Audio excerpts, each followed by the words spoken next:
Hey everyone. I don't know if you guys remember the actor, Superfly actor and rapper Kalon Walker. Now, this here is old news. He did face, as you see here, it says Walker faces 9 felony assault charges. So he did face some charges, sexual assault charges. However, an update, as I understand, seeing him do an interview with Dr. Umar Johnson, those charges were already dropped, okay? So they're allegations, but they did have an effect on his career. So one interview I saw with him with Dr. Umar Johnson, but let me go ahead and I want to say fair use get to this first. So here's the young man right here. Just actor and rapper Kalon Walker was charged with 9 felony sexual assault charges Tuesday after he was arrested last month for accusations of sexual assault dating back to 2016. Okay, according to news release from the Los Angeles Police Department. Now, there's a very in-depth interview about this. Okay, I'm not going to read the entire article, but it is here, compliments, and of course, fair use, thanks to Variety. But again, this 2016, 27 through 18. However, he was found, as I understand through him, it looks like the charges were basically dropped. And he had a lot going on besides being an actor. I believe he acted alongside Halle Berry. He was in, let's see, he was in a movie that was really popular. Yeah. Let's see. He starred along Halle Berry and Daniel Craig in the 2017 drama Kings. Walker also appeared in the 2018 thriller Superfly, while also acting in the television series In Contempt the same year. The actor also raps under the stage name KR and released his EP title, The Intermission, in 2017. Now, these were charges, as I understand, basically with him, the charges have been dropped, okay? The charges have been dropped. Unfortunately for him, he said, I believe maybe he spent a month, anywhere between a month and maybe 2 years, and he was in jail. Basically, let him tell it. He lost everything, okay? Lost a whole lot. And when he was released, well, guess what? He just had some clothes, he said, and very little money. I mean, the allegations alone just tanked his career. It was like he was on a trajectory to stardom. And, he was also a rapper, and he had different projects that were pending. Well, when those allegations came, guess what? The projects just disappeared. So you have to understand, life is business. So even if it's unfounded, the fact that the allegation is there in your place of business as an actor, think of yourself as a corporation, okay, as a company. Even though the allegation is there, it may or may not be founded, but the allegation alone sheds a negative energy. And guess what? No one wants to come in and do business with a person who's got like some negative energy going on. No. It's like, it may not be true. We don't have any proof, but guess what? Proof yet. So things are up in the air. So the allegation alone, these allegations by different women seem to pretty much tank his career. And as I understand, there are different women of different nationalities. So here's, I guess, a more updated interview that he did with Dr. Umar. Okay? And it made me think if he would have maybe treated himself as a business, like I said in the earlier video today, in your home, you don't just go ahead and ladies at nighttime or gentlemen, let's leave the door open. Hey, leave it open. Don't walk. As a matter of fact, tonight, let's leave the doors open and just see what happens. No one does that. Okay? You want to secure your well-being. You want to feel safe. So see yourself as a company, okay? Because you're important. You're you. And you have to really be very, very careful who you let into your life, which also, this next video, fair use, I want to show you, you have to also, you got to use critical thinking skills. Okay. Now, Dr. Umar, I've heard about and know about all what's going on with the school, so I'm not here to discuss that. I think it's unfortunate that we don't have schools specifically geared toward our children. I mean, you have so many black teachers. One while I know that there were some that were unemployed. So it's like, gee, what other group would not have, set up their own schools and employ those teachers? So you could have teachers, black teachers, to teach black children. Okay. I know in some states, I've heard teachers tell me, wow, they've gotten rid of most of the black teachers and they brought in, young girls. These were Caucasian teachers, fresh out of college. Okay. So again, people look out for their own self-preservation.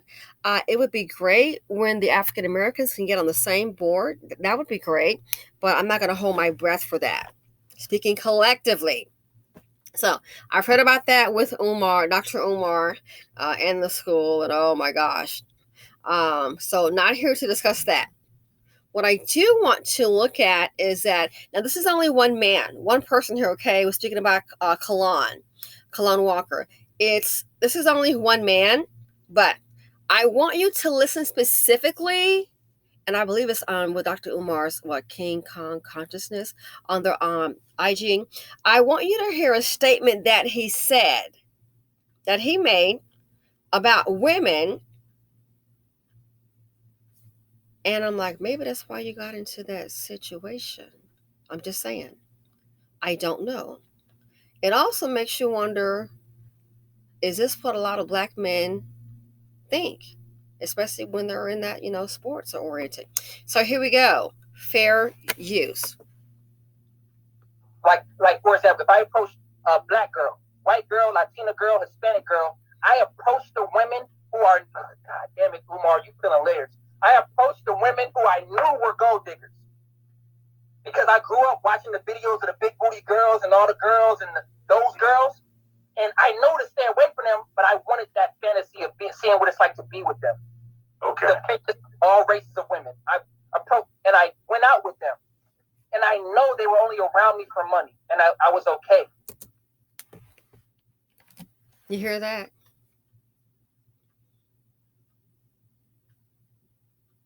You knew they were gold diggers, and you knew they were only around you for money, and you were okay. I think that is so sad. At least if you're going to do that, have a business mind. If you're going to do that, sir, have a business mind about it.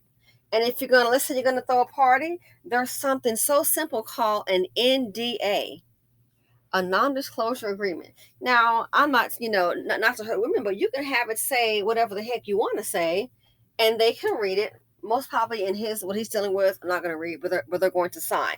Now, it's not to say that it's allegation proof. Definitely not. But if you're going to do that, put somebody else out front to bring those, I guess, kind of women to you and have them sign an NDA. Okay. If people do all kind of weird things. I've heard of which I didn't agree with. Some guy, he was like videotaping and say, hey, no, this is what happened. It was a party, and the women didn't know it. Well, if he's got an NDA, that kind of thing, more than likely. And I thought it was kind of tricky because I'm like, they just signed it. I'm sure you didn't tell them that everything was being recorded. But when a woman, I guess went to the police station and then they saw, okay, we're looking at this video. Oh, okay, there won't be any charges filed. So that's horrible because I think it's an invasion of her privacy. So I'm just saying, think of life as business. But when he said he knew that they were only running forced money, he was okay with that. He didn't care. He was okay with it. And it made me think with some of these, especially in the black community, if a black woman asks a man, my gosh, a simple question, what do you do for a living? Oh, she's a gold digger. She's a gold digger. No, she wants to know what your brain level is or if you're worthy of dealing with. Because if she's making, let's say the sister's making 50 a year, 175 or 120, just an example. Okay, if you're making $3,000 a year, well, sweetie, we have nothing to talk about. Well, I make $13,000 a year. She might not want to waste her time and her energy because guess what? She's probably into working at business and investment. She's not trying to play Barbara the Builder. But I noticed a black woman can ask a simple question. I've heard this complaint. It's so played out. Oh, yes, what he does for a living, you're a gold digger. No, I want to know what capacity you spend your hours in a day. That's very important. Do you use your brain? Just use your head? I mean, you might make $3 a day. I don't know. But when you ask that question, I've seen it, women get attacked, oh, gold digger. But what he said, he really didn't care. He knew why they were there. They were there for money. So it makes me think, if he's thinking this, I wonder if some of these other men and these athletes are on the same page. They're there for the money. You knew that and you're okay with that. What does that say? I think it's sad. I think it's really sad. I think it shows low self-esteem that no matter what the influence, what you can do for a living or money, for you to say that, you knew it. So they're gold diggers and that's okay. So it just made me think, how many of those men are really thinking that inside and then that's how they feel, and then you wonder why they get up in a jam. Is your self-worth that low? You know they're gold diggers. You don't care. It's okay. So, ladies, I want to know what you guys think. I respect him for his honesty. But yeah, he's okay with it. I'm going to go ahead and play it one more time. Like for example, if I approach a black girl, white girl, Latina girl, Hispanic girl, I approach the women who are, God damn it, Umar, you feeling layers. I approach the women who I knew were gold diggers because I grew up watching the videos of the big booty girls and all the girls and those girls, and I know to stay away from them, but I wanted that fantasy of seeing what it's like to be with them. Okay. All races of women. I approached and I went out with them. And I know they were only around me for money. And I was okay with them.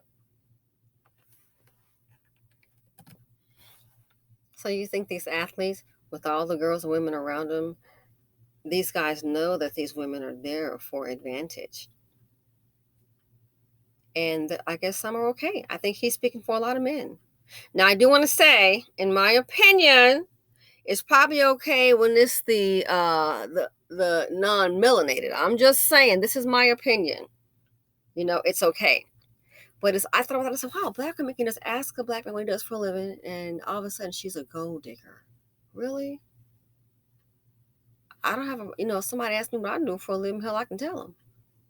It's not you two. So I thought about that, and I'm starting to wonder, is this their mentality? Do you have such low self-esteem, and every time you look up, you get into it, it's some kind of jam going on, child support, baby mama, this one pregnant, a whole lot of trauma. So, ladies and gentlemen, I want to hear what you guys think. Thanks for watching. Feel free to comment, like, subscribe, share. I'm out. Stay safe.